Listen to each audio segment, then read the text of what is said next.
Ya,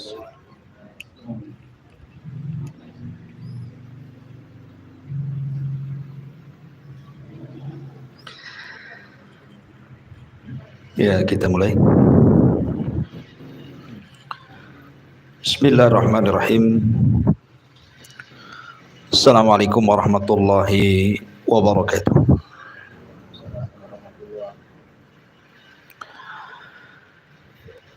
Alhamdulillah wassalatu wassalamu ala Rasulillah wa ala alihi wa sahbihi wa mawalah wa la hawla wa la quwata illa billahi wa ba'du.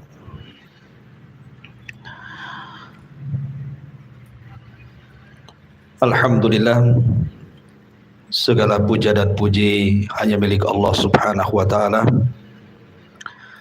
Salawat dan salam kita hadiahkan kepada Rasul kita Nabi besar Muhammad sallallahu alaihi wasallam. Kita lanjutkan kajian di malam hari ini, masih membahas tafsir singkat dari surah-surah pendek dalam juz Amma. Dan kita masuk pada surah Ad-Duha. Surah Ad-Duha ini turun setelah suratul Fajr. Secara tertib dia masuk pada surat yang ke-93 dengan jumlah ayat 11, kemudian jumlah kalimat 40 dan jumlah huruf 164 huruf. Dan surah Ad-Duha ini surah Makkiyah, termasuk surat yang turun di awal-awal dakwah Nabi sallallahu alaihi wa ala alihi wasallam. Adapun sebab turun surah Ad-Duha ini disebutkan di dalam sejarah. Para pembesar Quraisy ini sebenarnya mereka secara hati membenarkan ajaran Nabi sallallahu alaihi wasallam dan Al-Qur'an yang diturunkan. Bahkan sebagian pembesar mereka, sebagaimana dijelaskan oleh Ibnu Hisham, seorang pakar sejarah. Jadi kalau malam hari di permulaan dakwah Nabi SAW, para pembesar Quraisy diantaranya Abi Sufyan, kemudian Abu Jahal, dan juga Akhnas Ibn Syuraik, kalau di malam hari mereka selalu bersembunyi satu dengan yang lainnya, tidak ada koordinasi. Jadi mereka datang sendiri-sendiri, ingin mendengarkan apa yang dibaca Nabi sallallahu alaihi wasallam dalam salat malam Nabi. Jadi ketika Nabi sallallahu alaihi wasallam membaca Al-Qur'an dalam salat itu, 3 orang pembesar Quraisy ini mendengarkan, tapi satu dengan yang lainnya tidak tahu. Apabila Nabi sallallahu alaihi wasallam sudah selesai salat, maka mereka pun bubar, tiba-tiba berjumpa di tengah jalan. Jadi satu dengan yang lainnya mengetahui bahwa mereka sedang mendengarkan sembunyi-sembunyi bacaan Rasul dalam salatnya. Akhirnya kemudian satu di antara mereka saling mencela. Kemudian yang lainnya mengatakan, la ta'udu falau ra'akum ba'du sufahaikum la auqa'tum fi nafsihi syai'an. Sebaiknya ini terakhir kali kita mendengarkan bacaan yang dibaca Muhammad itu. Sebab kalau seandainya orang-orang jahil tahu apa yang kita lakukan, dikhawatirkan kemudian ada perasaan mereka kepada Nabi SAW. Artinya sudahlah, sampai di sini jangan ulang. Tetapi bacaan Al-Quran itu bukan bacaan biasa. Quran itu menarik orang masalahnya. Sekali dengar pasti orang tertarik. Apalagi Al-Quran itu berbahasa Arab. Dan mereka para pembesar itu juga berbahasa Arab. Apalagi di zaman itu memang sedang gencar-gencarnya syair-syair yang dilantunkan orang-orang Arab, sehingga mereka makin penasaran. Kok berbeda yang dibaca Rasul dengan syair-syair yang diucapkan para pujangga. Sehingga kemudian mereka sepakat untuk tidak datang, malam berikutnya mereka datang. Terus seperti itu. Dan setiap jumpa mereka mengatakan ini yang terakhir kali. Menunjukkan bahwa Al-Quran itu sebenarnya sudah masuk di dada-dada Abi Sufyan, Abu Jahal dan Akhnas ibn Syurek ini. Sehingga suatu waktu Akhnas ibn Syurek ini memanggil Abu Jahal, ngomong empat mata. Kemudian mengatakan, wahai Abu Jahal, kata Akhnas ibn Syurek kepada Abu Jahal, aku ingin bicara empat mata denganmu.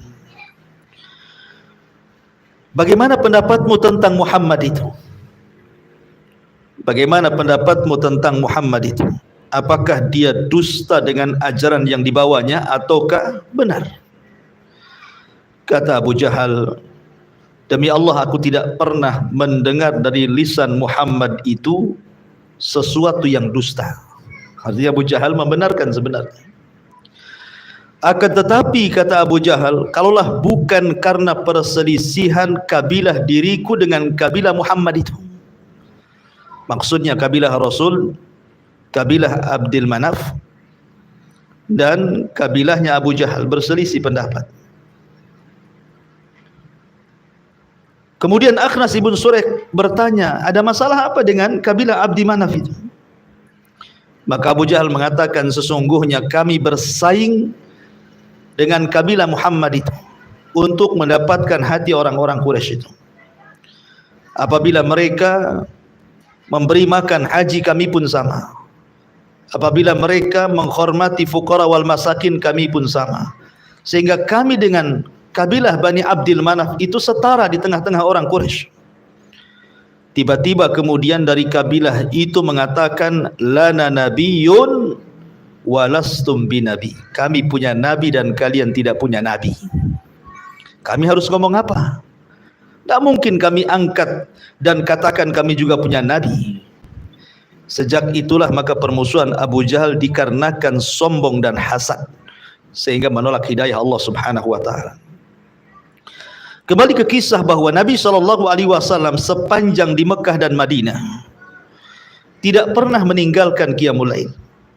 Semenjak turun surah ya ayyuhal muzammil qumil laila illa qalila, maka sejak itu Rasul tidak pernah meninggalkan qiyamul lail kecuali 2 malam. Ketika di Mekah Nabi SAW tidak solat 2 malam karena Nabi SAW sedang sakit.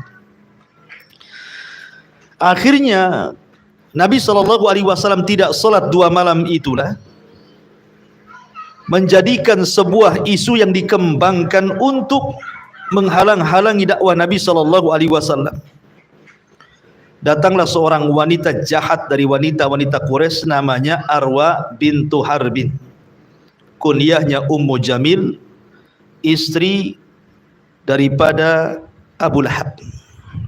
Arwa bintu Harbin itu yang Allah Subhanahu wa taala katakan hammalatul hatab, suka membawa kayu bakar kemana-mana untuk mengompori orang memusuhi Nabi. Jadi Arwa bintu Harbin ini datang kepada Nabi SAW setelah mengetahui bahwa 2 malam Rasul tidak salat dan tidak membaca Al-Quran, seolah-olah tidak turun wahyu kepadanya yang dibacanya. Maka Arwa bintu Harbin mengatakan, ya Muhammad, inni la arju an yakuna syaitanu qad tarakaka walam arahu qaribaka mundu lailataini aw thalathatin. Kata wanita ini kepada Nabi SAW, wahai Muhammad, sesungguhnya saya mengharap, sesungguhnya setanmu sudah meninggalkan dirimu Jadi arwah menganggap Jibril itu sebagai syaitan. Sesungguhnya syaitanmu yang setiap hari datang memberikan wahyu kepadamu sudah meninggalkan dirimu. Dan saya tidak melihat syaitan mendekati dirimu sejak 2 malam atau 3 malam ini. Maka ucapan Arwah bintu Harbin ini menyebar. Apabila kemudian Nabi SAW 2 malam atau 3 malam tidak salat, kemudian wanita ini mengatakan, aina syaitanuk, di mana syaitanmu? Jangan-jangan Tuhanmu sudah akan memilih nabi yang itu bukan dirimu. Jangan-jangan syaitanmu akan memilih orang lain menjadi nabi bukan kamu, gitu maksudnya. Maka dari ucapan wanita ini yang sudah menyebar, menjadikan orang makin ragu-ragu kepada Nabi SAW. Dari sinilah turun ayat wadduha wal laili idza saja. Ma wadda'aka rabbuka wa ma qala. Di sini ada kata-kata ma wadda'aka rabbuka wa ma qala. Dan Rabbmu tidak mungkin meninggalkan dirimu, apalagi membenci dirimu. Jadi ma wadda'aka rabbuka wa ma qala, bantahan kepada wanita jahat ini yang kemudian mengatakan kepada Nabi SAW, di mana syaitanmu? Kok sudah 2 malam 3 malam tidak datang? Jangan-jangan dia berpindah kepada orang lain untuk mengganti kenabian. Maka Allah katakan ma wadda'aka rabbuka wa ma qala. Ya, asbab nuzul daripada surah Ad-Duha. Taib. Ma'asyiral muslimin yang dimuliakan Allah Subhanahu wa taala. Kita masuk pada tafsir daripada surah Ad-Duha ini. Allah Subhanahu wa taala berfirman, wad-duha, demi waktu duha. Wal laili idza saja, dan demi malam apabila telah sunyi. Ma'asyiral muslimin yang dimuliakan Allah Subhanahu wa taala. Kalau kita memperhatikan Al-Qur'anul Karim, apabila Allah bersumpah di beberapa ayat dalam surat dalam Al-Qur'an, itu kebanyakan Al-Qur'an itu, kalau kita perhatikan sumpahnya Allah lebih kepada bersumpah kepada waktu. Kita perhatikan banyak Allah itu bersumpah dengan waktu, kan? Seperti Allah mengatakan wal asri, demi waktu asar atau demi masa. Wal fajri, demi waktu fajar, gitu ya. Kemudian di sini wadduha, demi waktu duha. Dan banyak sekali dalam Al-Qur'an itu Allah Subhanahu wa taala bersumpah dengan waktu. Boleh enggak seandainya ada seseorang yang sangat mencintai pasangannya bersumpah dengan waktu, wadduha, demi waktu duha aku mencintai dirimu, umpamanya. Seorang bersumpah dengan sumpah yang Allah jadikan sumpah dalam Al-Quran, kita katakan kepada pasangan kita, wadduha, demi waktu duha, sungguh wahai istriku aku cinta kepadamu. Maka kita katakan tidak boleh. Tidak boleh seseorang bersumpah kepada makhluk yang Allah ciptakan. Lalu kenapa Allah Subhanahu wa taala bersumpah dengan makhluk? Maka kita katakan Allah Subhanahu wa taala bersumpah dengan makhluk itu terserah Allah. Allah mau bersumpah dengan siapa saja kan terserah Allah. Jadi Allah Subhanahu wa taala bersumpah dengan makhluk sesuai kehendaknya. Tetapi makhluk tidak boleh bersumpah dengan makhluk, karena itu sebuah kesyirikan. Makanya Nabi SAW mengatakan man halafa bi ghairillahi faqad asyrak. Barang siapa yang bersumpah kepada selain Allah, maka dia telah menyekutukan Allah. Lalu apa hikmahnya? Kenapa Allah Subhanahu wa taala bersumpah dengan makhluk? Kata para ulama tafsir mengatakan bahwa ketika Allah Subhanahu wa taala bersumpah dengan makhluknya, tidak semua makhluk Allah jadikan sumpah dalam Al-Quran. Hanya makhluk-makhluk tertentu dan pilihan Allah. Karena Setiap makhluk yang Allah Subhanahu wa taala jadikan sumpah dalam Al-Qur'an menunjukkan bahwa makhluk itu memiliki keistimewaan di hadapan Allah Subhanahu wa taala. Makanya tidak semua makhluk dijadikan sumpah. Hanya makhluk-makhluk tertentu saja yang Allah jadikan sumpah karena punya keistimewaan di hadapan Allah Subhanahu wa taala. Lah ketika Allah Subhanahu wa taala bersumpah dengan waktu, ya karena waktu itu memiliki keistimewaan. Karena salah satu yang akan ditanya di hadapan Allah Subhanahu wa taala sejak kita mukallaf, dibebani syariat sampai kita wafat, yang ditanya oleh Allah Subhanahu wa taala dalam rangka pertanggungjawaban kita di dunia, di akhirat, di hadapan Allah, semua bicara waktu. Contohnya Allah Subhanahu wa taala mengatakan, la tazulu qadama 'abdin hatta yus'al an arba'. Tidak akan bergeser kaki anak Adam untuk melangkah ke dalam titian kecuali ditanya 4 perkara. Semua bicara waktu. Pertama, an umrihi, tentang umurnya, fi ma'afnah, kemana dia habiskan. Kemudian yang kedua, wa an syababihi fi ma'ablah, masa mudanya, kemana dia lampiaskan. Kemudian yang ketiga, wa an ilmihi fi ma'amila fi, tentang ilmu pengetahuan sudahkah ia amalkan. Kemudian yang keempat, wa an malihi min aina iktasabahu wa fi ma'anfaqahu, dan hartanya dari mana dia dapat, kemana dia belanjakan. Ini semua bicara waktu. Umur, waktu. Masa muda, waktu. Mencari ilmu, butuh waktu. Mencari harta juga butuh waktu. Membelanjakannya juga butuh waktu. Jadi semua berkisar tentang waktu. Maka di sini Allah ketika bersumpah dengan waktu menunjukkan memang istimewa waktu di hadapan Allah. Makanya kita tahu bahwa Nabi SAW tidak pernah melepaskan hentakan nafasnya kecuali untuk beribadah kepada Allah Azza wa Jalla. Makanya kita sayang, terkadang ada orang yang menghabiskan waktunya bukan karena Allah. Contoh nih, sekarang jam 20.33.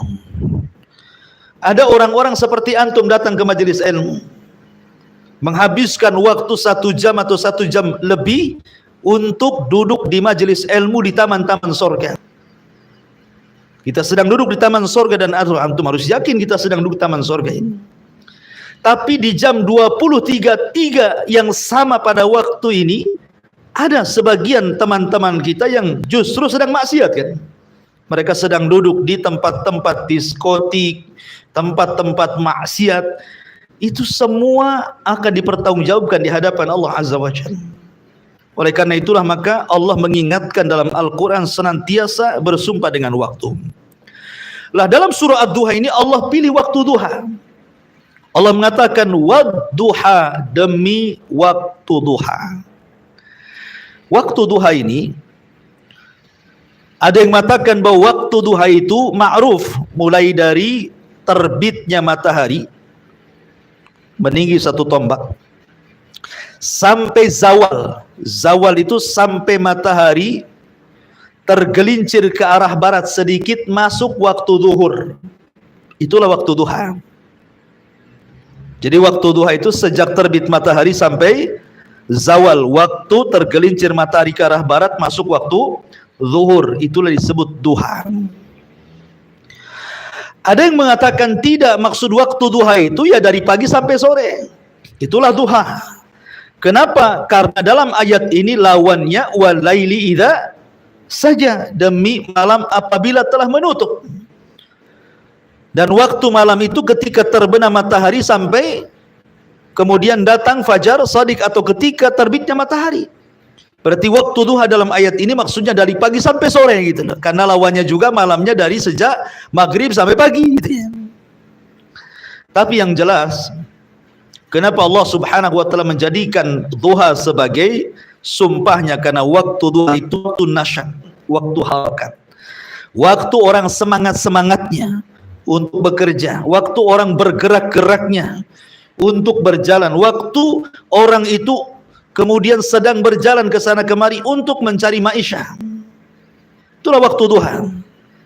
Ya kan, semangatnya orang bekerja kan pagi sampai siang kan. Kalau siang ke atas sudah mulai malas kan itu ya. Ya, karena itulah kemudian dijadikan sumpah oleh Allah Subhanahu wa taala. Ma'asyiral muslimin yang dimuliakan Allah Subhanahu wa taala. Di dalam Al-Qur'an Allah Subhanahu wa taala ketika menyebut waktu salat, Allah hanya menyebut 3 waktu dalam sumpahnya kan. Wadduha, waktu duha, dan di situ ada salat duha. Kemudian wal asri, demi waktu asar, dan di situ ada salat asar. Kemudian wal fajri, waktu fajar, dan di situ ada salat fajar. Dan Allah tidak menyebut wal maghrib, apalagi wal isya, apalagi wal dhuhri, enggak kan? Ya, Allah tidak sebut tuh kalimat duhur, maghrib, isya. Allah hanya menyebutkan fajar, duha, asar. Kenapa? Sebagianlah mengatakan karena disitulah rahasia hidup manusia. Rahasia hidup manusia itu sejak fajar.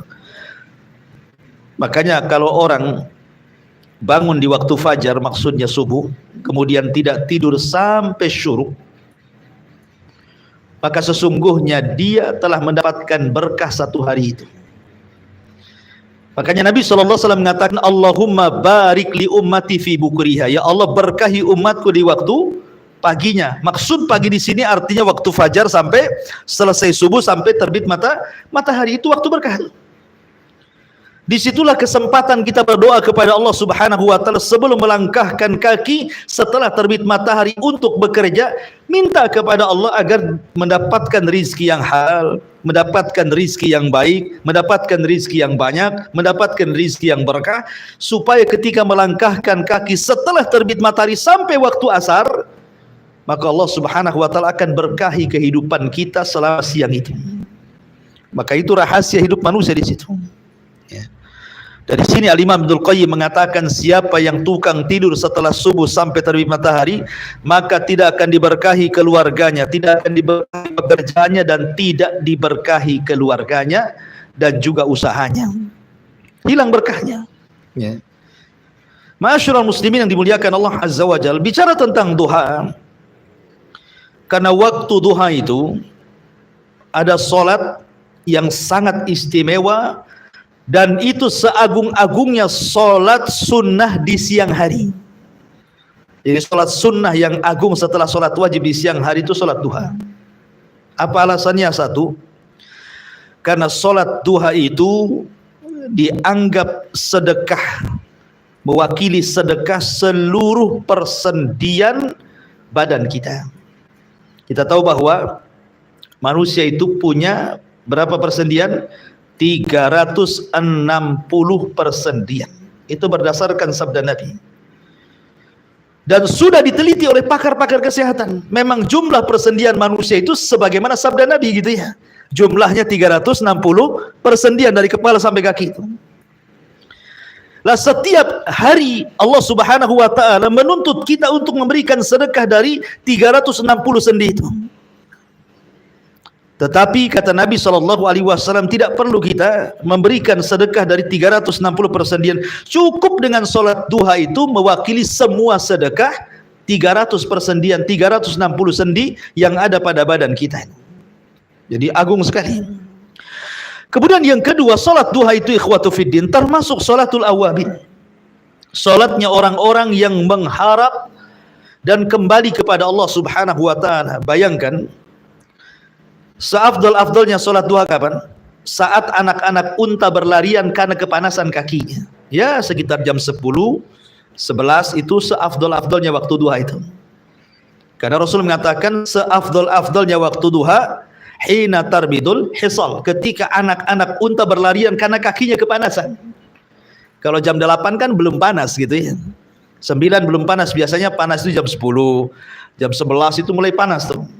Disitulah seafdal-afdalnya waktu solat duha. Dan solat duha itu solatul awabin, solatnya orang yang mengharap dan ingin kembali kepada Allah. Bayangkan coba, di waktu duha dari pagi sampai zuhur itu ahli dunia sedang sibuk dengan dunianya. Orang yang punya toko sibuk dengan tokonya, orang yang punya pasar sibuk dengan pasarnya, orang yang punya ladang sibuk dengan ladangnya, orang yang punya sawah sibuk dengan sawahnya, orang yang punya kantor sibuk dengan kantornya, orang yang punya sekolah sibuk dengan sekolahannya.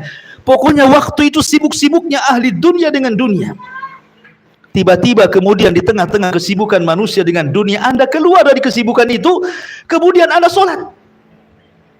Menunjukkan Anda ini orang-orang pilihan. Keluar dari kesibukan dunia dan mengejar akhirat. Di tengah-tengah orang mengejar dunia, Anda mengejar akhirat. Makanya wajar sholat dua itu disebut awabin. Ya, sholat yang hamba yang ingin kembali mengharap Allah Subhanahu wa Ta'ala. Makanya besar pahalanya gitu kan.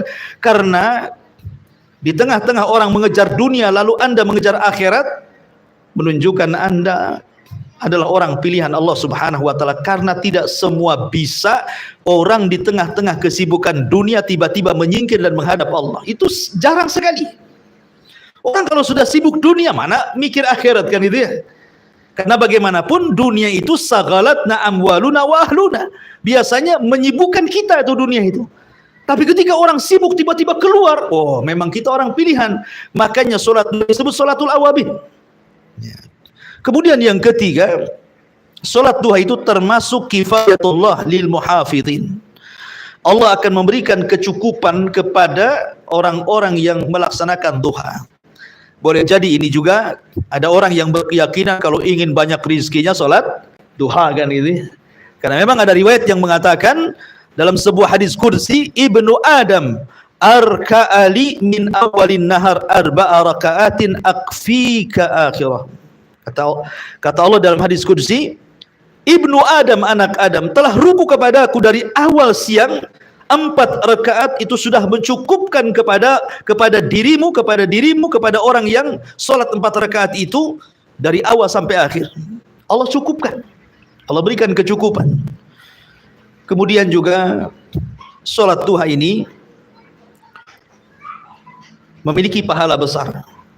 Perhatikan sabda Nabi SAW, man sholat duha ithnatai asyrata rak'atan banallahu lahu qasran fil jannah. Barang siapa yang melaksanakan sholat duha 12 rakaat, maka Allah Subhanahu wa Ta'ala akan bangunkan satu istana di sorga. Makanya karena waktu duha ini waktu yang luar biasa, Allah jadikan sebagai sumpah. Kemudian Allah mengatakan walaili idza saja, dan demi malam apabila telah sunyi. Apa Allah Subhanahu wa Ta'ala bersumpah dengan malam? Dan tidaklah Allah bersumpah dengan malam kecuali malam ini ada keistimewaannya.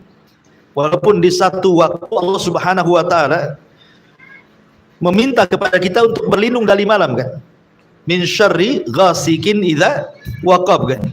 Kita harus berlindung dari ghasik, kejahatan di malam hari. Ya.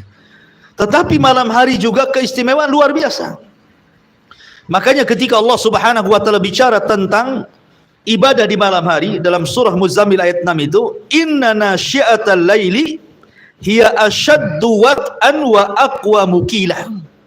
Sesungguhnya bangun malam itu lebih kuat mengisi jiwa, dan bacaan pada waktu itu lebih berkesan kepada hati kan. Itu menunjukkan bahwa ibadah di malam hari itu lebih afdal dibandingkan di siang hari. Kenapa demikian? Satu yang tadi, karena ayat ini menunjukkan bahwa ibadah di malam hari itu memang lebih kuat mengisi jiwa. Bahkan orang yang membaca Al-Quran itu lebih berkesan. Ini yang pertama. Yang kedua, karena ibadah di malam hari itu jauh daripada riya. Mau riya sama siapa? Orang sudah tidur semua. Kan gitu ya, antum umpamanya malam-malam, sepertiga malam, jam 2:30 atau jam 2 antum ke masjid, mana ada orang di masjid kan itu. Cuman masalahnya kalau antum ke masjid dicurigai antum pencotak infak. Karena jarang orang ke masjid malam-malam gitu ya. Kalau orang dulu kan biasa ke masjid malam-malam mau ibadah. Kalau sekarang karena masjid pun dikunci, tiba-tiba antum semangat habis dengar kajian ini 2:30 antum ke masjid, mungkin sudah di senter-senter sama satpam itu, ngapain tuh kan gitu ya. Besoknya dicek kotak infaknya ada enggak gitu, isinya ada enggak gitu. Tapi kalau kita perhatikan di malam hari kan orang sudah tidur semuanya, sehingga ikhlas itu lebih dekat kepada dia dibandingkan riya. Karena wasilah untuk riya itu sedikit sekali kan. Lain kalau di siang hari kan ramai orang sudah bangun semuanya gitu. Tapi di malam hari mau riya sama siapa? Makanya ada seorang cucu Nabi SAW atau cicit Nabi SAW namanya Ali ibn Husain ibn Ali ibn Abi Talib atau dikenal dengan Zainul Abidin. Zainul Abidin, satu-satunya keturunan Husain yang hidup di Karbala. Semua turunannya Husain kan meninggal di Karbala itu. Tidak ada yang selamat. Maksudnya yang laki-laki. Karena kita tahu bahwa nasab itu dari laki-laki kan itu. Jadi semua nasab Husain semua mati di Karbala kecuali satu orang. Karena ketika itu sedang sakit dan Husain saat dibunuh itu meminta agar diselamatkan. Maka dia diselamatkan dan dialah satu-satunya cucu dari cicit dari Nabi SAW dari Husain yang hidup. Namanya Ali bin Husain bin Ali bin Abi Talib atau dikenal dengan Zainul Abidin. Ali As-Sajjad. Zainul Abidin ini dikenal ahli sedekah, sedekahtus sir, disebut dengan sedekah sembunyi-sembunyi. Jadi kalau kita bicara tentang sedekahtus sir, Nabi SAW bersabda apa? Sedekahtus sir tudfi'u ghadab Rabbi. Sedekah yang diam-diam itu bisa meredam murkanya Allah. Jadi Zainul Abidin atau Ali bin Husain ini, kalau tiap malam dia menggendong 1 kaleng gandum. Dia cari orang-orang miskin kota Madinah. Sehingga setiap malam dia berkeliling ke orang-orang miskin di kota Madinah itu sampai 70 rumah orang miskin setiap malam ditaruh di situ. Setiap malam 70 rumah. Dia bawa, dia gendong, letakkan di situ, letakkan di situ, letakkan sudah. Kemudian malam berikutnya dia cari lagi, malam berikutnya dia cari lagi. Setiap malam seperti itu. Ya. Karena Allah Subhanahu wa taala berikan rizki kepada Zainul Abidin ini, rizki yang melimpah. Tapi orang-orang masih juga mencela Zainul Abidin dan mengatakan orangnya pelit, tidak pernah sedekah kepada fuqara wal masakin. Kenapa? Karena tidak diketahui orang sedekahnya. Coba kalau sekarang anak orang-orang kaya saat lebaran gitu ya, kalau ngasih ampau itu berjubel di pagar rumahnya, ngantri. Ya. Dari mana kita tahu? Ya karena ada pemberitaan. Rupanya sudah disiapkan wartawan untuk meliputkan gitu ya, supaya tahu si anu sekian sedekahnya, berapa ratus orang atau ribu orang yang berjubel di rumahnya. Ya. Tapi orang dulu berusaha untuk menyembunyikan sedekahnya. Ketahuannya bahwa yang bersedekah Zainul Abidin atau Ali bin Husain setelah wafatnya. Jadi orang dulu itu kebaikannya baru dikenang setelah wafatnya. Kalau orang sekarang kebaikannya dikenang ketika masa hidupnya, ketika wafatnya malah dibicarakan keburukannya. Ya. Jadi Zainul Abidin ini ketika meninggal dunia, orang-orang miskin yang mencelanya menyesal karena tidak ada lagi gandum yang biasa mereka dapati saat membuka pintu di depan rumahnya.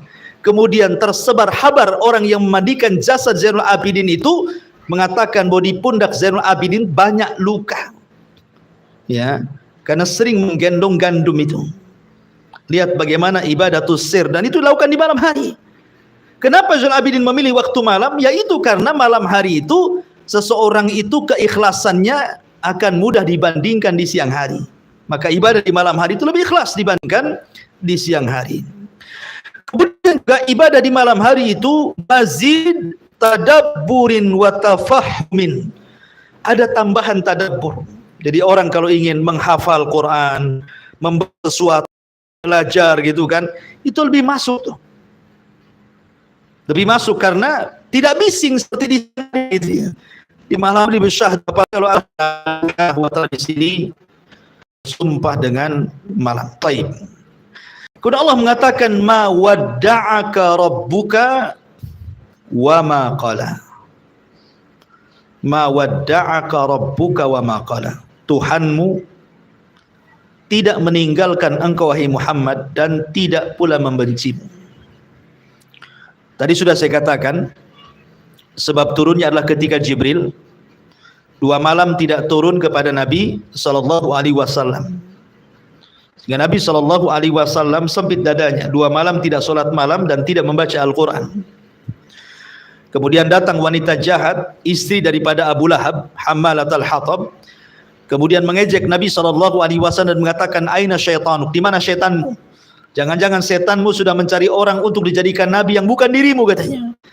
Maka Allah Subhanahu wa taala tahu, qad na'lamu annaka tadiku sadruka yaqulun, kami tahu sempit hatimu wahai Muhammad apa yang mereka katakan kepada. Makanya Allah Subhanahu wa taala hibur dan Allah turunkan ma wadda'aka rabbuka wa ma qala, Tuhanmu tidak meninggalkan dirimu dan pula tidak membencimu. Lihat, di sini ada perbedaan antara wadda'aka dan qala.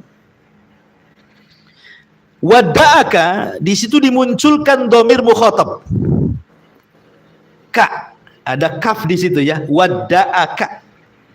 Sementara dalam kalimat qala tidak, Allah tidak mengatakan qalaka gitu ya. Qalaka harusnya kan begitu.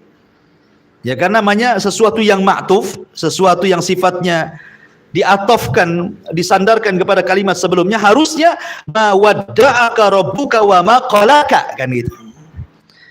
Allah Subhanahu wa taala ketika mengatakan ma wadda'aka, dimunculkan kata ganti mukhatab, orang yang diajak bicara, kak, kamu. Allah tidak meninggalkan kamu, kamunya disebut di situ. Ya. Sementara ketika Allah Subhanahu wa taala mengatakan qala, Allah tidak mengatakan wa ma qalaka, tetapi wa ma qala, dan Allah tidak membenci.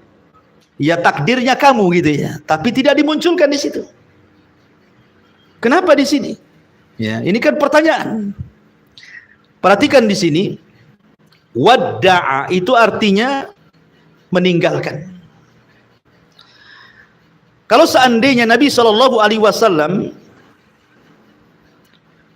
dia bisa, kalau seandainya 2 hari ditinggalkan malaikat Jibril tidak turun wahyu, dia bersabar walaupun hatinya sempit. Ya. Tetapi kalau kemudian Nabi SAW harus dibenci oleh Allah Subhanahu wa taala, maka dia tidak akan sabar. Karena benci tidak mungkin berkumpul dengan rindu. Benci itu tidak mungkin berkumpul dengan cinta. Karena kalau orang membenci seseorang, hilang gambaran kebaikan orang itu. Sebagaimana kalau orang cinta dengan orang, hilang pula gambaran kebenciannya. Nggak mungkin cinta dengan benci berjumpa. Tetapi berpisah dan berjumpa mungkin. Bisa memungkinkan, kadang berpisah, kadang berjumpa kan. Tetapi benci dengan cinta itu tidak mungkin digabungkan. Makanya Allah mengatakan ma wadda'aka. Kalau hanya sekedar meninggalkan, maka dimunculkan kaknya. Tapi ketika qala, tidak. Maknanya di sini ma wadda'aka, Allah tidak akan meninggalkan dirimu wahai Muhammad. Di sini ada kandungan bahwa Allah akan bersama Muhammad. Meninggalkan lawannya bersama, artinya Allah akan bersama Nabi. Kemudian wa maqala, Allah akan mencintai Nabi, karena lawan daripada benci adalah cinta, kan gitu ya. Berarti ma wadda'aka rabbuka wa maqala, di sini Allah menjanjikan kepada Rasul bahwa aku akan bersama dirimu terus wahai Muhammad, dan aku akan terus cinta kepadamu. Nah, gitu maknanya. Ma wadda'aka rabbuka wa maqala. Dan konsekuensinya, kalau Allah Subhanahu wa taala sudah bersama Rasul, maka apapun yang terjadi dengan Rasul tidak akan memadaratkan Rasul.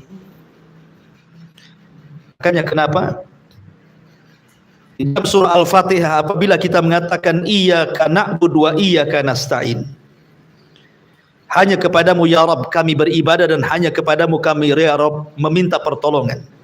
Kalimat nasta'in, meminta pertolongan, itu artinya kita meminta kepada Allah agar Allah Subhanahu wa taala jangan pernah meninggalkan kita pada setiap urusan kita. Inilah yang dijadikan doa Nabi SAW. Dalam sebuah doanya Nabi SAW mengatakan, ya Rabb la takilni nafsi tarfa, ya Rabb la takilni ila nafsi tarfata ainin. Ya Rabb, janganlah engkau bebankan diriku tanpa dirimu walaupun sekejap mata. Artinya, janganlah meninggalkan diriku wahai Rabb walaupun sekejap mata. Sebab, sering saya katakan berulang-ulang, Kalau antum menghadapi sebuah masalah, dan masalah itu masalah besar, kalau Allah Subhanahu wa taala tidak ikut campur menangani masalah itu, maka selamanya tidak akan pernah ada jalan keluarnya. Tetapi sebesar apapun masalah kita, kalau Allah ikut campur dalam urusan kita, pasti sedikit demi sedikit akan muncul jalan keluarnya. Makanya pentingnya kita melibatkan Allah, gitu maksudnya. Lah ketika Allah Subhanahu wa taala menjanjikan kepada Rasul tidak akan meninggalkan Rasul, artinya bersama Rasul, maka kebersamaan Allah dengan Nabi sallallahu alaihi wasallam, apapun yang terjadi dengan Rasul tidak merugikan dia, karena ada Allah. Kemudian yang kedua, kalimat wa maqala. Wa maqala artinya Nabi sallallahu alaihi wasallam akan senantiasa mendapatkan kecintaan dari Allah Subhanahu wa taala dan tidak ada kebencian Allah sedikit pun kepadanya. Makanya kalau Allah Subhanahu wa taala sudah bersama seorang hamba dan Allah mencintai hamba itu, maka hamba itu sangat beruntung sekali. Ketika kita mencintai Allah, ketika kita mencintai Nabi sallallahu alaihi wasallam dan ingin terus mengikuti bersama Nabi sallallahu alaihi wasallam, maka Allah akan bersama kita dan mencintai kita. Makanya disinilah ada ibadah yang paling penting yang terkait dengan Nabi sallallahu alaihi wasallam. Ibadah itu apa? Ibadah sholawat. Ya. Kita disuruh untuk bersolawat kepada Nabi sallallahu alaihi wasallam, karena satu kali solawat dengan Nabi sallallahu alaihi wasallam, Allah cinta dengan kita. Balasannya berapa? 10 kali lipat salawat kita. Kalau kita bersolawat kepada Nabi satu kali, Allah cinta dengan kita karena kita mencintai Nabi. Ya. Termasuk juga syarat Allah mencintai kita adalah kita mengikuti jalan Nabi sallallahu alaihi wasallam. Qul in kuntum tuhibbunallaha fattabi'uni yuhibbukumullah. Katakan ya Muhammad kepada umatmu, kalau kalian cinta dengan Allah, ikuti aku, nanti Allah mencintai kamu. Ya. Ma'asyiral muslimin yang dimuliakan Allah Subhanahu wa taala, ma wadda'aka rabbuka wa ma qala. Kemudian Allah mengatakan walal akhiratu khairul laka minal ula. Dan sungguh yang kemudian itu lebih baik bagimu dari yang permulaan. Yang kemudian lebih baik daripada permulaan. Ada dua penafsiran para ulama. Yang pertama maksudnya yang kemudian lebih baik daripada yang permulaan, artinya dalam kehidupan Nabi sallallahu alaihi wasallam, maka setelah hijrah Nabi sallallahu alaihi wasallam jauh kondisi Rasul lebih baik dibandingkan ketika Rasul berada di kota Mekah. Ya kan? Di kota Mekah Rasul ditekan, di kota Mekah Rasul diintimidasi, di kota Mekah Rasul dikatakan gila, dikatakan sihir, dikatakan macam-macam. Tapi kemudian setelah hijrah ke kota Madinah, kehidupannya jauh lebih baik. Termasuk juga kehidupan Nabi sallallahu alaihi wasallam itu semakin hari semakin baik ibadahnya kepada Allah. Jadi semakin hari berlalu datang, minggu pergi datang, bulan berlalu datang tahun, dan terus sampai kemudian Rasul wafat, maka setelahnya jauh lebih baik daripada sebelumnya. Itu penafsiran yang pertama, dan harusnya kita seperti itu. Harusnya kita seperti itu, kan itu bentuk muhasabah kan. Muhasabah itu hari ini harus lebih baik daripada kemarin. Ya, minggu ini harus lebih baik daripada minggu kemarin, bulan ini harus lebih baik daripada bulan kemarin. Jangan sebaliknya. Karena itu akan menjadikan keburukan bagi kita. Karena orang yang setiap hari akan lebih baik kehidupannya, maka akan ditutup wafatnya seperti itu, husnul khotimah. Ya. Ataupun penafsiran yang kedua, maksudnya wal akhirah, ya akhirat maksudnya. Akhirat itu jauh lebih baik dibandingkan dunia. Akhirat itu jauh lebih baik dibandingkan dunia. Perhatikan ada beberapa poin. Pertama, ketika Al-Quran ataupun hadis-hadis Nabi SAW berbicara tentang qimatud dunia, harga dunia dibandingkan akhirat, sampai-sampai beberapa poin menjelaskan bagaimana qimatud dunia itu, harga dunia. Pertama dipermisalkan dengan bil kaili, dengan timbangan. Perhatikan hadis Nabi SAW. Wallahi mad dunya fil akhirati illa mithlu ma yaj'alu ahadukum isba'ahu hadhihi wa asyara Yahya bis sababati fil yam falyandur bima tarji. Kata Nabi SAW, demi Allah, permisalan dunia dengan akhirat itu seperti seseorang mencelupkan jarinya di tengah lautan, kemudian dicabut kembali, maka tetesan dari jari dari air lautan itu, itulah dunia, sementara lautan itu akhiratnya. Seperti itulah perbedaan dunia dengan akhirat. Jadi kalau kita celupkan jari di tengah lautan, kemudian kita angkat, tetesan inilah yang dijadikan rebutan satu dunia oleh manusia. Ya. Sementara akhirat itu bagikan lautan yang tanpa batas. Lihat di sini Allah, Nabi SAW mempermisalkan dengan kail. Ya.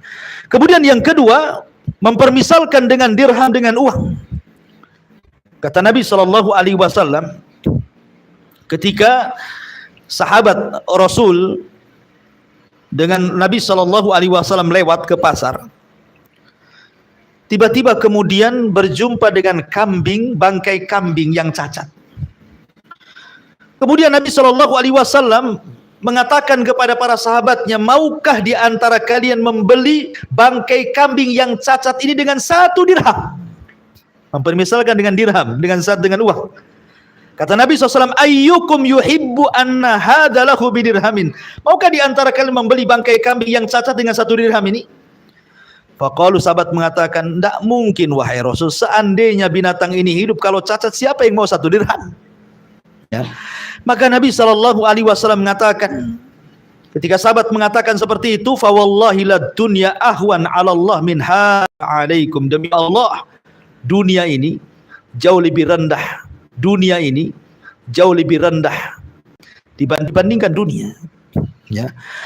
Kemudian juga Nabi SAW mempermisalkan dengan masahah, dengan jarak gitu ya. Kata Nabi SAW, maudhi'u sauti fil jannati khairun minad dunya wa ma fiha. Tempat cemeti di sorga itu jauh lebih baik dibandingkan dunia dan isinya. Ya. Bahkan Nabi Allah Subhanahu wa taala mempermisalkan dengan tijariyah, dengan perniagaan. Allah mengatakan, la yaghurrannaka taqallubul ladzina kafaru bil bilad. Jangan kalian terpukau dengan orang-orang kafir yang kesana kemari berniaga, sehingga ini jadi orang kaya, pengusaha, punya PT kesana kemari, punya perusahaan di berbagai negara. Jangan kau terperdaya dengan mereka dan terpukau dengan mereka, kata Allah. Kenapa? Mata'un qalil summa ma'wahum jahannam wa bi'sal mihad. Kan itu hanya kenikmatan sebentar, tetapi ujung daripada kehidupan mereka di akhirat, mereka akan masuk ke dalam jahannam, dan itu seburuk-buruk tempat bagi mereka. Biasanya orang kalau melihat orang kaya seperti orang-orang di zaman Qarun. Ketika melihat Qarun, mereka mengatakan, kapan aku jadi seperti Qarun, kan begitu. Kan gitu ya. Nah, ketika kita melihat ahlu dunia itu kan berangan-angan seperti ahli dunia, kan itu. Ketika ada orang punya mobil bagus, kapan lah saya punya mobil kayak dia. Ada rumahnya tingkat, kapan rumah saya ditingkat. Ketika orang punya ini, kapan saya seperti itu. Seperti itulah angan-angannya manusia. Makanya Allah Subhanahu wa taala mengatakan, la yaghurrannaka taqallubal ladzina kafaru bil. Jangan terpukau dengan orang-orang kafir yang kesana kemari mencari dunia sampai kaya. Kenapa? Karena itu mata'un qalil, kata Allah. Itu kenikmatan sebentar. Mereka tidak akan hidup lama. 70 tahun, contoh umpamanya ada pengusaha besar ketimpa kontainer, mati dia. Sampai di situlah dunianya. Ya, sampai di situ dunianya. Untuk siapa ahli waris rebutan? Ya, jadi disinilah dikatakan wal akhiratu khairun laka minal ula. Akhirat jauh lebih baik dibandingkan dunia. Kemudian Allah mengatakan wala saufa yu'tika rabbuka fatarda. Dan sungguh Tuhanmu pasti memberikan karunia kepadamu sehingga engkau menjadi puas, menjadi redha. Wala saufa yu'tika, dan kelak Allah akan memberikan kepadamu ya Muhammad Rabbmu fatarda, dan engkau akan puas. Ya, karena Allah Subhanahu wa taala sudah banyak memberikan keutamaan kepada Nabi sallallahu alaihi wasallam di dunia dan di akhirat. Perhatikan, di dunia Allah Subhanahu wa taala memuji Rasul dengan baiknya akhlak. Allah katakan manusia terbaik di kolong langit yang akhlaknya dipuji oleh Allah secara langsung dalam kitabnya hanyalah Rasul. Wa innaka la'ala khuluqin azim. Dan itu pemberian yang luar biasa. Ya. Kemudian yang kedua, Allah Subhanahu wa taala memberikan tazkiyah kepada Nabi sallallahu alaihi wasallam sebagai Nabiyur Rahmah. Wa ma arsalnaka illa rahmatan lil alamin. Kemudian yang ketiga, Allah Subhanahu wa taala menjaga Nabi. Makanya nanti ada kalimat wa wajadaka yatiman fa'awa kan. Rasul itu terakhir yatim. Tetapi lihat bagaimana Allah Subhanahu wa taala memberikan inayahnya. Kebanyakan anak yatim itu ditelantarkan kan itu. Kebanyakan anak yatim. Umumnya anak yatim itu ditelantarkan. Tapi Nabi tidak pernah ditelantarkan oleh Allah Azza wa Jalla. Habis ibunya meninggal, berpindah kepada pamannya Abdul Muttalib. Abdul Muttalib meninggal, berpindah kepada Abu Talib. Abu Talib meninggal, kemudian berpindah kepada Khadijah. Khadijah meninggal, berpindah kepada orang-orang Ansar, dan begitu seterusnya. Ini pemberian Allah di dunia, ya kan? Termasuk juga Allah jadikan Nabi itu sebagai khatamul anbiya, penutup para nabi. Tidak ada nabi sepeninggalnya, dan itu pemberian luar biasa. Termasuk Allah mengampuni dosanya yang telah, yang sedang, dan yang akan datang. Termasuk juga Al-Quran ketika menyebutkan panggilan para nabi, Allah tidak pernah menyebut nama ya Muhammad, tidak. Tetapi nabi-nabi yang lain dipanggil namanya, ya Adam uskun anta wa zawjukal jannah, ya Nuh, ya Ibrahim, ya Musa, ya Isa. Tapi Allah memanggil ya ayyuhan nabi, tidak pernah dipanggil namanya. Dan itu pemberian Allah yang luar biasa. Termasuk di dalamnya Allah Subhanahu wa taala memberikan kemuliaan kepada Rasul, sehingga ada beberapa kekhususan bagi Rasul yang tidak diberi kepada para nabi yang lainnya. Seperti diberikan rasa takut musuh perjalanan 1 bulan sebelum tentara Rasul datang gitu ya. Atau tanah di bumi boleh dijadikan sujud, sementara agama-agama yang sebelumnya tidak boleh kita ibadah di mana saja, harus tempat ibadah. Tapi Islam boleh sholat di mana saja, di jalan raya, di trotoar pun kalau memang terdesak kan itu ya, boleh sholat di situ. Ya, tapi jangan untuk konten. Jangan pula untuk konten sholat di trotoar. Seperti yang masyhur sekarang, ada orang kawin dengan kambing. Kan itu ya. Lagi masyhur itu. Kawin dengan kambing, ada penghulunya, ada saksinya, ada kuahnya, ada maharnya. Setelah diadili MUI katanya konten. Tapi ini penghinaan, tidak boleh. Ya, kawin itu ibadah sakral. Ya, kambingnya pula cantik. La haula wala quwata illa billah. Ini gara-gara ada media medsos ini, gara-gara konten orang berani menghina agama. Betapa banyak orang yang menghina Islam, menghina Nabi gara-gara konten. Naudzubillah. Hanya gara-gara pundi-pundi rupiah nggak seberapa jadi YouTuber, dosanya banyak di hadapan Allah Subhanahu wa taala. Adapun di akhirat sudah jelas. Wala saufa yu'tika rabbuka fatarda. Engkau akan diberikan macam-macam dan engkau akan puas. Bagaimana tidak Nabi diberikan maqamam mahmudah, kedudukan yang sangat terpuji, yang tinggi pada hari kiamat. Berupa apa? Syafaatul uzma, syafaat besar.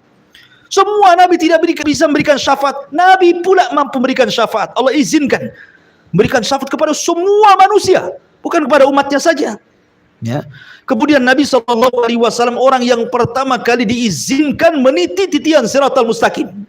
Dialah yang pertama kali meniti titian siratal mustaqim. Bahkan Nabi SAW orang yang pertama kali bangun saat tiupan trompet sangkakala yang kedua pada hari kebangkitan. Dialah yang pertama kali bangkit. Ya. Bahkan Nabi SAW akan menjadi pemimpin orang-orang awal, bahkan pemimpin para nabi dan para rasul pada hari kiamat.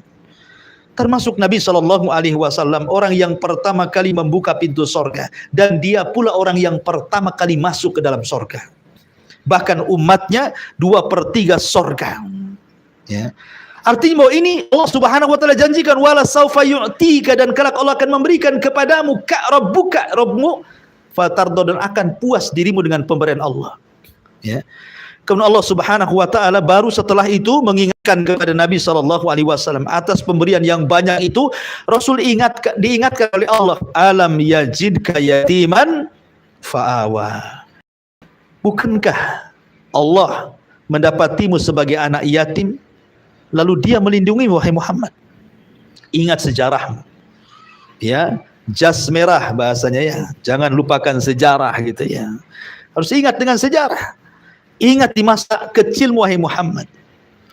Ketika Nabi SAW dalam kandungan ibundanya Aminah, Kemudian safar bersama ayahnya Abdullah ingin berniaga ke Syam, kemudian mampir di kota Madinah. Tapi Allah takdirkan ayahnya Abdullah terkena penyakit humma Yathrib, wabah Yathrib, demam Yathrib, mengakibatkan kematian ayahanda Rasul Abdullah karena demam itu. Ya, semacam wabah.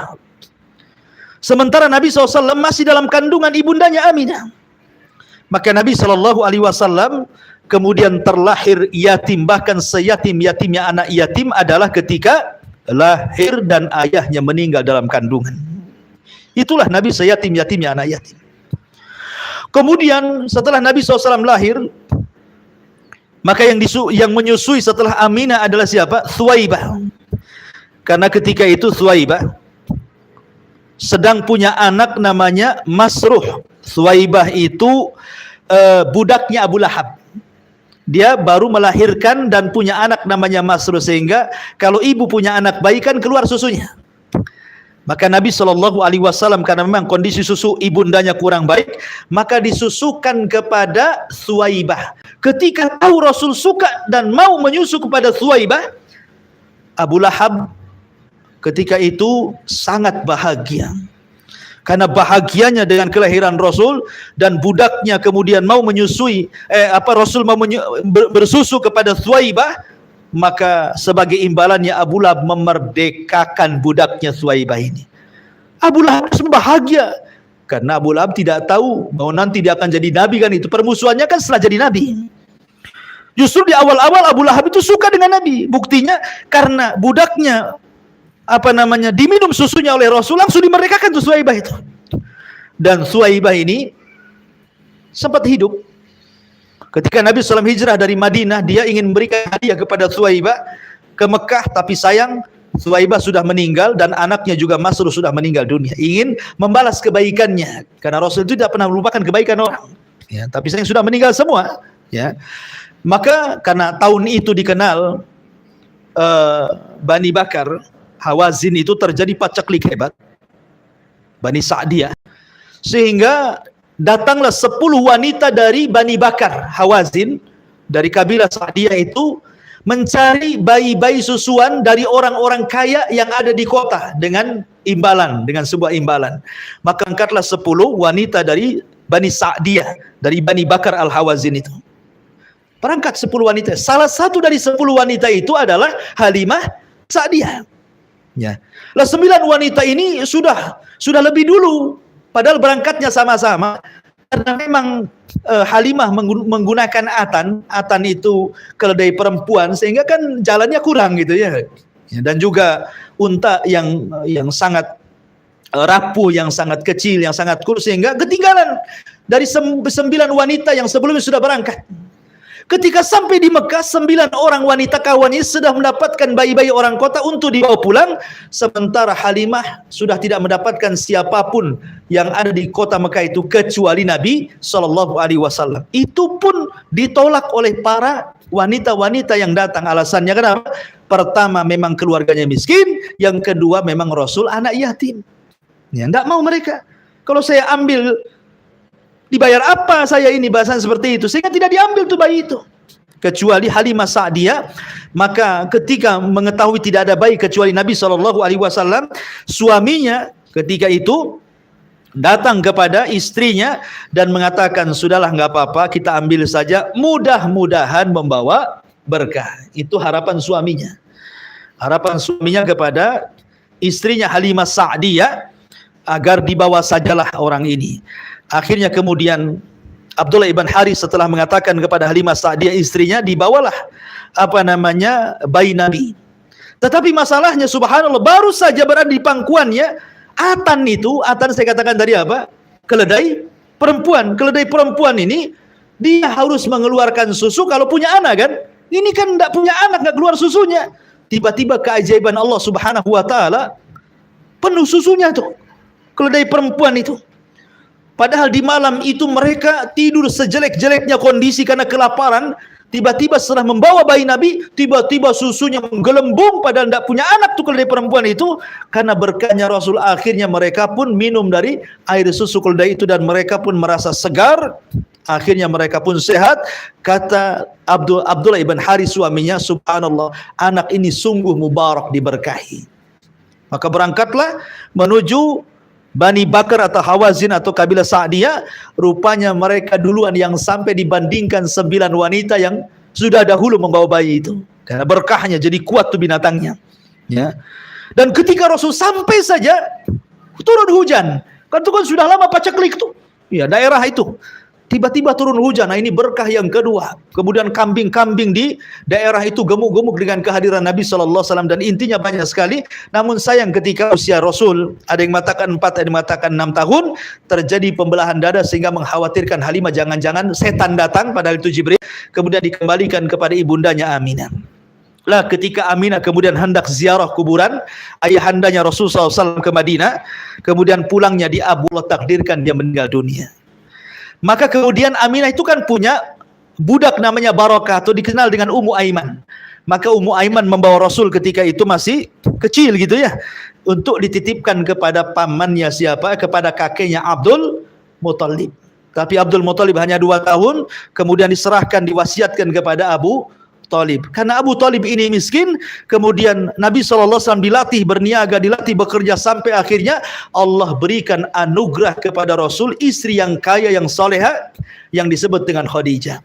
Saat pamannya meninggal, Khadijah meninggal, kondisi Rasul terpuruk, maka datang orang-orang Ansar masuk Islam dan akhirnya menjadi pelindung Nabi SAW. Wa wajadaka yatiman fa'awa. Maka Allah jadikan kau yatim, tetapi Allah tetap melindungi kamu. Rasul tidak terlantar. Di mana banyak orang-orang yatim terlantar, tapi Rasul tidak terlantar sama sekali. Kenapa? Fa'awa, Allah yang melindungi. Dari tangan ke tangan kan itu. Dari ibundanya ke Suwaibah, dari Suwaibah ke Halimah, dari Halimah ke Abdul Muthalib, dari Abdul Muthalib ke Abu Talib, dari Abu Talib kepada Khadijah, dari Khadijah sampai kepada Ansar. Kan itu ya. Fa'awa. Ya, Allah Subhanahu wa taala melindungi Nabi sallallahu alaihi wasallam. Kemudian Allah mengatakan wa wajadaka dhallan fahada. Dan dia Allah mendapati dirimu sebagai orang yang tersesat, lalu dia memberikan petunjuk. Ingat kalimat dolal, dolan, tersesat itu bukan lawan petunjuk. Nabi bukan kafir kemudian masuk Islam, bukan. Ya, maksudnya dolan di sini kata para ulama, seperti yang dikatakan Syekh Muhammad Amin Al-Shinqiti rahimahullahu taala. Dolan tersesat di sini maksudnya Rasul itu tetap berada di atas agama Ibrahim. Karena Allah Subhanahu wa taala yang mengatakan kan, fitratallahi allati fataran nas. Jadi Nabi SAW walaupun di tengah-tengah para penyembah berhala, Rasul tidak pernah menyembah berhala. Tidak pernah tersesat jadi orang musyrik, tidak. Tidak pernah tersesat jadi orang kafir, tidak. Rasul itu agamanya hanif. Agamanya hanif artinya mail anisyirki, jauh daripada kesyirikan. Dia tahu Allah, dia mentauhidkan Allah secara umum, tetapi dia tidak tahu bagaimana cara menyembahnya. Karena belum ada syariat solat, belum ada syariat zakat, belum ada syariat puasa, belum ada syariat haji, belum ada syariat macam-macam. Tetapi secara umum Rasul itu mentauhidkan Allah. Cuman bingung dia, bagaimana cara menyembahnya gitu ya. Makanya Allah mengatakan wa wajadaka dhallan. Ya, dia mendapati dirimu sedang bingung. Tetapi fahada, lalu dia memberikan petunjuk, baru turun wahyu. Ada perintah sholat, zakat, puasa, haji, baca Quran, berzikir, macam-macam, birrul walidain, ya kan? Macam-macam syariat itu datang kepada Nabi SAW. Maka Allah memberikan petunjuk bagaimana cara yang rinci beribadah kepada Allah Subhanahu wa taala. Wa wajadaka dhalan fahada. Kemudian Allah mengatakan wa wajadaka ailan fa'aghna. Dan dia mendapatimu sebagai orang yang kekurangan, lalu dia memberikan kecukupan. Ada 4 penafsiran para ulama. Apa yang dimaksud? Dia mendapatimu sebagai orang yang kekurangan lalu memberikan kecukupan. Yang pertama, seperti yang saya katakan tadi, Allah Subhanahu wa taala memberikan kecukupan kepada Rasul dengan tarbiyah Abu Talib. Kemudian setelah paman-pamannya meninggal, kemudian dengan hartanya Khadijah. Ya. Kemudian dengan pertolongan Abu Bakar, hartanya Abu Bakar. Jadi Nabi SAW diperkaya dengan tarbiyah Abu Talib, dengan hartanya Khadijah, dengan hartanya Abu Bakar. Karena Rasul yang mengatakan pintu masjid tertutup bagi kalian kecuali Abu Bakar. Karena seolah-olah harta dia adalah harta diriku. Maka Allah berikan kecukupan dengan itu, termasuk juga dengan pertolongan orang-orang Ansar. Ini penafsiran yang pertama. Penafsiran yang kedua, kalimat fa'aghna, lalu dia mencukupi, artinya Nabi SAW diberikan para sahabat yang betul-betul setia dengan Nabi SAW sampai mereka rela mengorbankan jiwa dan harta mereka untuk agama. Allah cukupi dengan itu. Kemudian yang ketiga, dengan qanaah. Allah Subhanahu wa taala berikan keleluasan hati Rasul. Ketika Umar bin Khattab radhiyallahu an melihat Rasul sedang tertidur di atas pelepah kurma, ada bekas-bekas pelepah kurmanya itu. Kemudian kata Umar, ya Rasulullah, Raja Kisra loh enggak seperti kamu, Raja Kaisar enggak seperti kamu, orang-orang Persia itu. Kenapa kamu seperti ini? Layaknya kok seperti mereka lah, kan begitu. Kata Rasul SAW mengatakan, ya Umar, apakah engkau merelakan dunia dan meninggalkan akhirat? Sungguh akhirat lebih baik dibandingkan dunia. Sungguh akhirat jauh lebih baik dibandingkan dunia. Jadi Nabi SAW diberikan kelebaran hati, dan itulah kekayaan yang sesungguhnya. Ketika hati seseorang lapang, maka lapanglah dunia baginya. Ketika hati itu sempit, maka sempitlah dunia baginya. Kemudian yang nomor 4, penafsiran para ulama, artinya dulu engkau miskin, tidak bisa berhujjah, tidak bisa membantah, tapi Allah berikan Al-Quran kepadamu sehingga engkau bisa membantah, engkau kaya hujjah sekarang. Ada juga yang mentafsirkan seperti itu. Engkau sudah kaya dalil. Kalau orang musyrik mengatakan seperti ini, kau bisa berhujjah dengan Quran kepada mereka. Ada juga yang mentafsirkan wa wajadaka ailan fa'agna, artinya diberikan kekayaan hujjah sehingga bisa berhujjah kepada orang-orang kafir. Kemudian di sini sebagai jawabannya, fa'ammal yatima fala takhar, maka terhadap anak yatim janganlah engkau berlaku kasar. Seolah-olah Allah mengatakan begini, ya Muhammad, dulu engkau pernah yatim, kemudian aku merawatmu dengan cara seperti itu, berpindah-pindah tangan sampai kepada orang-orang Ansar melindungi. Maka sebagai imbalannya kepadaku, kalau engkau dapati anak yatim karena engkau juga pernah yatim dan aku rawat, ingat, kau pernah yatim, jangan membentak mereka. Karena begini ikhwan, anak yatim itu sudah tidak punya sandaran lagi. Kalau binatang dikatakan yatim kalau meninggal ibunya. Lihat kucing, kalau sudah menikah, ayahnya mana peduli dengan anaknya, yang membesarkan ibunya, kan begitu ya. Sehingga ketika ibu kucing itu mati, maka anaknya yatim. Itu kalau binatang dikatakan yatim itu kalau ibunya mati. Tapi kalau manusia berbeda, dikatakan yatim kalau ayahnya meninggal. Anak yatim ini, kalau ayahnya meninggal yang merupakan orang yang bertanggung jawab memberikan perhatian, tiba-tiba lingkungannya tidak ada yang memperhatikan dia, maka dia akan menaruh dendam kepada banyak manusia. Dia akan jadi jahat, anak yatim itu.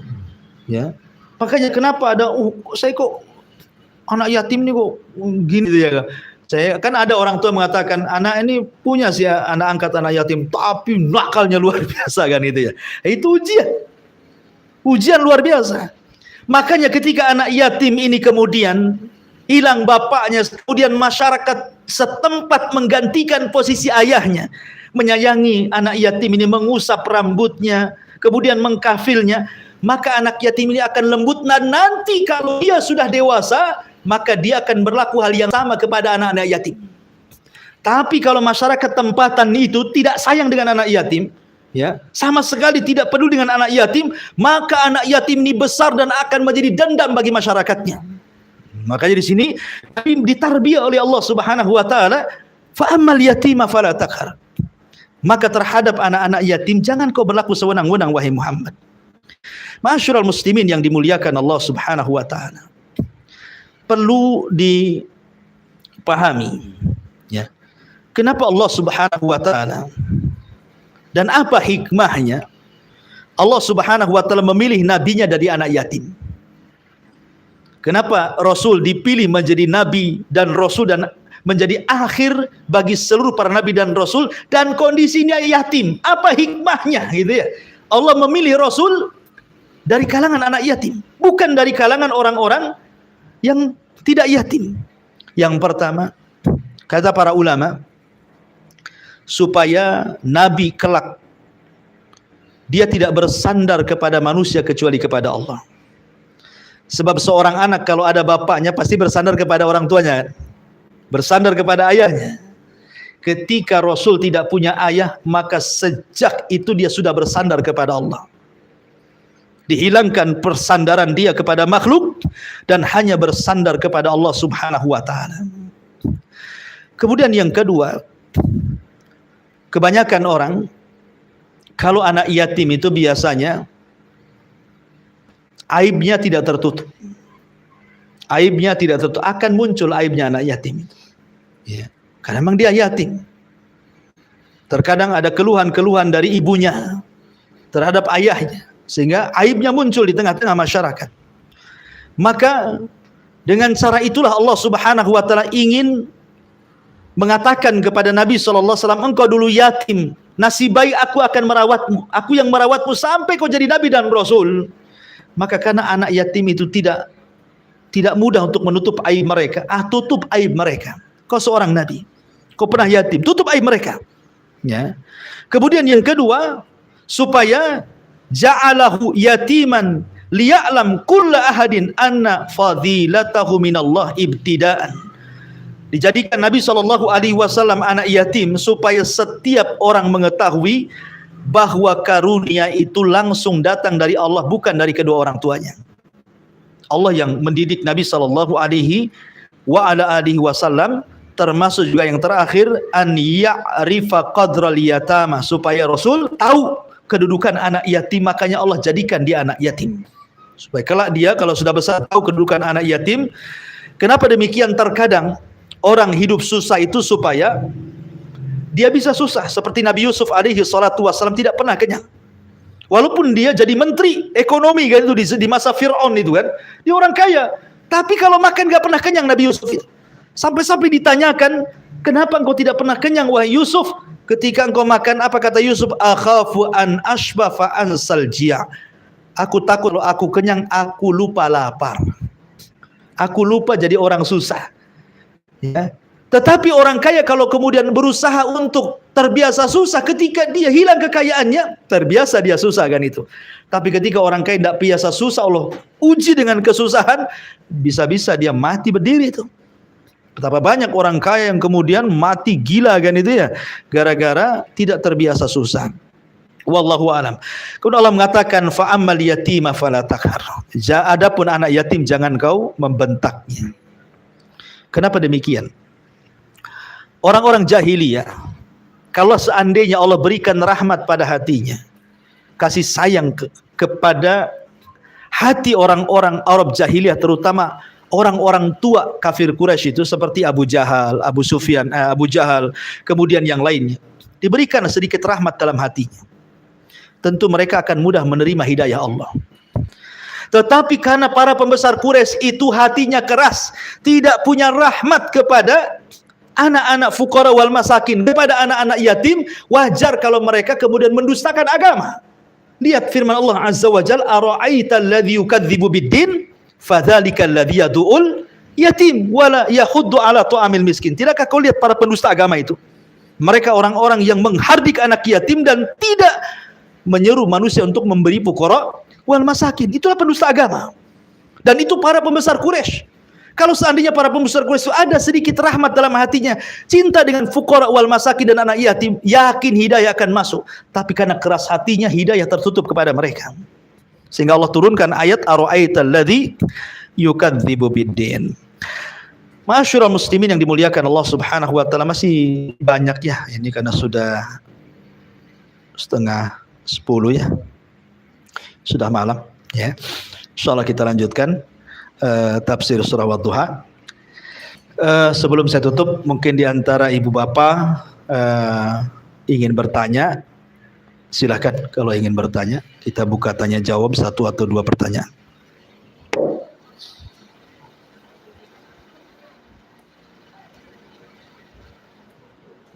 Ya, silakan. Jam 10, tapi di tempat kerja daripada sholat duha jam 7 atau jam 8 tapi di rumah. Iya. Lebih afdal mana sholat duha di pagi hari atau di siang hari? Gak usah bicara tempat kerja atau di rumah, karena kita bicara tentang waktu. Ya.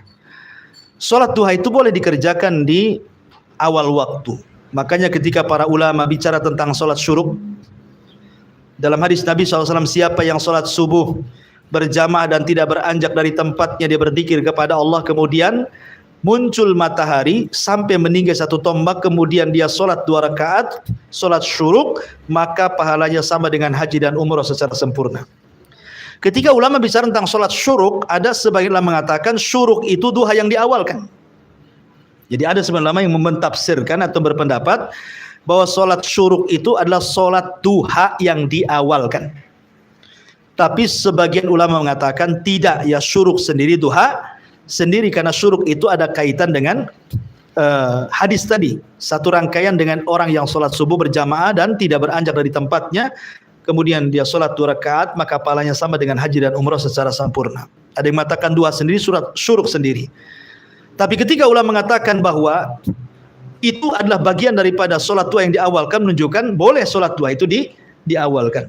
Tetapi kalau bicara tentang afdoliyah waktu, sekali lagi karena ada hadis Rasul bahwa afdolnya salat duha itu hina tarmadul fisal, ketika anak-anak unta itu berlarian. Ya, artinya di waktu-waktu ketika bumi sudah panas. Ya kan, aspal sudah panas gitu ya, jalan sudah panas, halaman rumah sudah panas. Nah, itulah seafdol-afdolnya waktu duha, mau di kantor mau di rumah sama saja. Ya, ada yang mengatakan sholat duha itu tidak terbatas, yang penting 2 rakaat 2 rakaat. Tapi ada yang mengatakan bahwa duha itu dibatasi 8 rakaat. Ya kan, ada yang mengatakan 12 rakaat. Tergantung khilaf, ya kan. Tapi yang jelas, ya kita sholat duha saja, mau 2 rakaat, mau 4 rakaat, mau 8 rakaat, kan itu.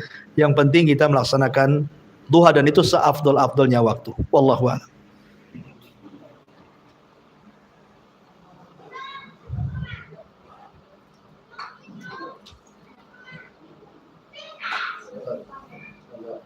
Tadi kan sholat duha 12 rakaat akan dibawakan istana.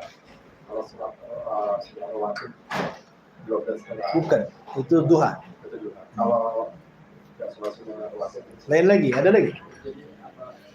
Beda itu. Ya beda. Ya, itu keutamaan duha sendiri, karena banyak amalan-amalan yang menjadikan Allah akan bangunkan istana di sorga.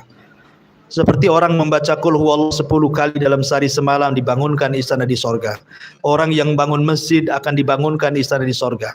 Orang yang menjaga sholat sunnah rawatib akan dibangunkan istana di sorga. Orang yang menjaga sholat duha akan dibangunkan. Itu banyak. Dan itu keistimewaan sebagai bentuk basyir, ya, kabar gembira. Karena kita ini kan perlu wa'id wal wa'du. Dalam agama ini kan ada ancaman, ada janji, gitu ya, supaya tidak jomplang. Jangan ditakut-takuti nanti akhirnya orang ngedown gitu ya. Jangan pula tidak diberikan harapan, akhirnya malas. Makanya ada al-khauf wal khub wal roja, itu penting dalam ibadah supaya tidak jomplang ya. Wallahu a'lam. Ya, cukup karena dibatasi 2. Subhanakallahumma bihamdika asyhadu an la ilaha illa anta astaghfiruka wa atubu ilaik. Allahu ta'ala alam. Assalamualaikum warahmatullahi wabarakatuh.